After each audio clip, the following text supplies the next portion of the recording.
அன்பானவர்கள் அனைவருக்கும் இனிமையான மகிழ்வான வணக்கங்கள். எங்கே நிம்மதி என்று தேடி அழிந்து கொண்டிருக்கிறோம். நிம்மதி எங்கே உள்ளது என்பதை இப்பொழுது காண்போம் வாருங்கள். ஒரு ஊரில் ஒரு ராஜா இருந்தார். அவர் ஒரு அரசர் தன் நாட்டுக்கு செய்ய வேண்டிய எல்லா கடமைகளையும் ஒழுங்காகத்தான் செய்து கொண்டிருந்தாராம். இருந்தாலும் அவருக்கு மன நிம்மதியே இல்லை. எப்போது பார்த்தாலும் ஏதாவது ஒரு பிரச்சனை. அதனால் மன்னருக்கு வாழ்க்கையில் அலுப்பும் சலிப்பும் ஏற்பட்டது. என்ன செய்யலாம் என்று யோசித்தார். நம்ம கரெக்டாக தானே இருக்கோம், எல்லா மக்களுக்கும் நல்லது தானே செய்கிறோம், ஏன் இப்படி எனக்கு ஒரு சலிப்பு என்று தன்னுடைய நெருங்கிய நண்பர்களிடம் கலந்து ஆலோசித்தார். அவர்கள் பக்கத்தில் இருக்கும் ஒரு பெரிய காட்டில் பெரியவர் ஒருவர் இருக்கிறார், அவரிடம் சென்றால் ஏதாவது ஒரு வழி கிடைக்கும் என்று ஆலோசனை கூறினார்கள். அரசர் உடனே காட்டுக்கு சென்று அந்த பெரியவரை பார்த்து அவர் காலில் விழுந்து வணங்கினார். சுவாமி, அரசாங்கத்தை நிர்வகிப்பது எனக்கு மிகவும் கஷ்டமாக இருக்கிறது என்று தெரிவித்தார். உடனே அந்த பெரியவர் சொல்கிறாரு, அப்படின்னா அதை விட்டுடே என்றார் பெரியவர். நான் விலகிவிட்டால் பிறகு அரச காரியங்களை யார் கவனிப்பார்கள் என்று மன்னர் வினவினார். அதற்கு பெரியவர், உன் பிள்ளையிடம் அந்த பொறுப்பை ஒப்படைத்து விடு என்றார். அப்போ நான் ஒப்படைச்சிட்டு நான் என்ன செய்கிறது என்று அரசர் கேட்கிறார். காட்டுக்கு வந்து என் பக்கத்தில் உட்கார்ந்து கொள், நிம்மதியாக இரு என்றார் பெரியவர். பிறகும் அந்த ராஜா ஏதோ யோசனை செய்து கொண்டிருந்தார். என்னப்பா யோசனை என்று கேட்டார் பெரியவர். அது ஒன்றும் இல்லை, என் மகன் மிகவும் சின்ன பையன், என்னாலேயே தாங்க முடியாத அரச பாரத்தை அவன் எப்படி தாங்குவான் என்று யோசித்தேன் என்றார்.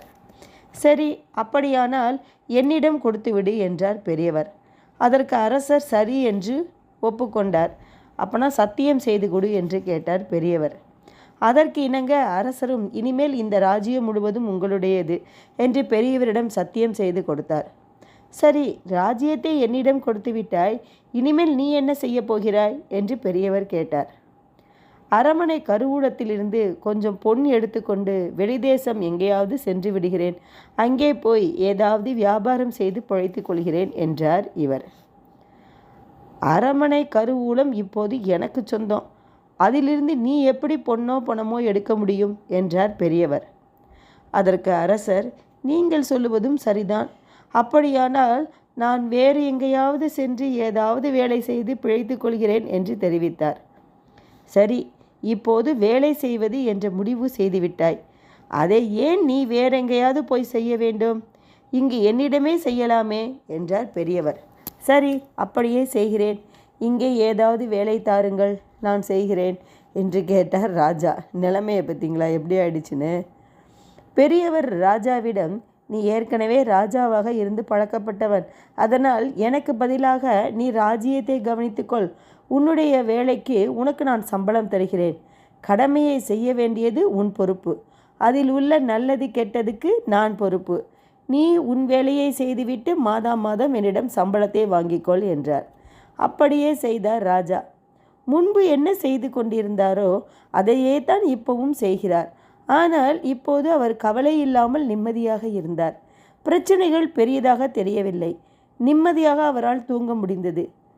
என்னுடைய கடமையினை நான் செய்கிறேன், இந்த அரசாங்கம் என்னுடையதல்ல என்ற நினைப்பு தான் அவருடைய நிம்மதிக்கு காரணம்.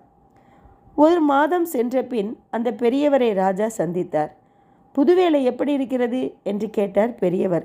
மனநிறைவும் நிம்மதியும் அளிக்கிறது என்றார் ராஜா. அரசாங்கம் உன்னுடையது என்று நினைத்த போது அவதி, அது உன்னுடையதல்ல என்று தெரிந்த பிறகு நிம்மதி. பற்று இல்லாமல் கடமையை செய், பலனை எதிர்பார்க்காதே, இதுதான் நிம்மதிக்கு வழி. இதையே நீ புரிந்து கொள்ள வேண்டும் என்பதற்காகத்தான் நான் இப்படி செய்தேன் என்றார் அந்த பெரியவர். உண்மைதாங்க, பெரிய பெரிய பதவியில் பரோபகாரத்தில் இருக்கவங்க என்னமோ அந்த பதவிக்கு நம்ம தான் நிரந்தரமாக இருக்க போகிறோம் என்று நினச்சி, நம்ம தான் தூக்கி சமக்கிறோம் அப்படின்னு நினச்சி என்ன பண்ணுவாங்க, நிம்மதியே இல்லாமல் இருந்துக்குவாங்க.